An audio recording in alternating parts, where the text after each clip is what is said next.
গাজীপুরের শ্রীপুরে আঞ্চলিক সড়কের পাশে আগুনে পোড়া অজ্ঞাত যুবকের মরদেহ উদ্ধার করেছে পুলিশ। বিস্তারিত থাকছে আশরাফুল ইসলামের প্রতিবেদনে।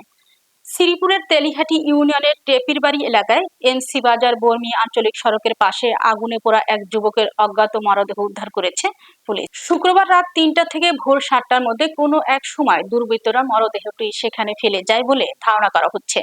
সকালে স্থানীয়রা সড়কের পাশে আগুনে পোড়া দেহটি দেখতে পেয়ে পুলিশকে খবর দেন। খবর পেয়ে শ্রীপুর থানা পুলিশ ঘটনাস্থলে পৌঁছে মরদেহ উদ্ধার করে। প্রাথমিকভাবে যুবকের পরিচয় শনাক্ত করা যায়নি। এ ঘটনায় এলাকায় চাঞ্চল্যের সৃষ্টি হয়েছে। পুলিশ লাশের পরিচয় শনাক্ত ও ঘটনার রহস্য উদ্ঘাটনে কাজ শুরু করেছে। শ্রীপুর থানার ভারপ্রাপ্ত কর্মকর্তা ওসি মোহাম্মদ নাসির আহমেদ বলেন, প্রাথমিকভাবে ধারণা করা হচ্ছে যুবককে হত্যার পর নির্জন গজারি বনের পাশে এনে মরদেহ আগুন দেওয়া হয়। স্থানীয়রা আসলে যেমনটা আপনারা পুলিশ চেম্বারে লাঙ্গল লেগে ভালো হয়। এখন তো আরো অনেক আগে একবার হয়েছে রাস্তার ঘাটে কিভাবে ডাকাতি আমরা ছোটবেলায় অনেক হতো, কিন্তু এখন মাঝে মাঝে হয়। ঠিক আছে, মাঝে মাঝে হয়। এখানে মাঝে মাঝে অনেক দুর্ঘটনা এদিক সেদিক করে এই জায়গায় রাখে। ঠিক আছে, আমরা চাই যেখানে একটা স্থায়ী পুলিশ ক্যাম্প হোক, সেটা আমাদের জন্য ভালো হবে। একটা পুলিশ ক্যাম্প হলে অনেকটা অপরাধ হ্যাঁ অনেকটা অপরাধ কমবে। আমরাও চাই যে এলাকায় অপরাধ কমুক। এটা কি আমরা কি ফাতা দিয়ে মানুষ এভাবে ঘুরে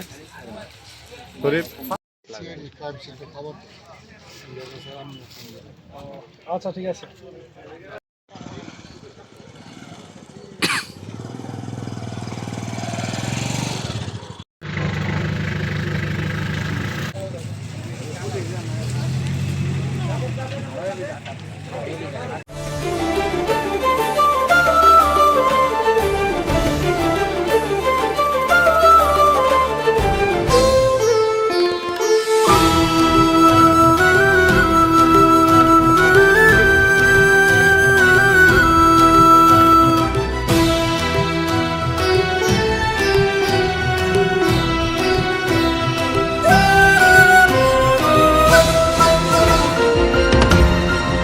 টেকনাফ থেকে তেতুলিয়া, রূপসা থেকে পাথুরিয়া, বিশ্বজুড়ে রূপসী বাংলা।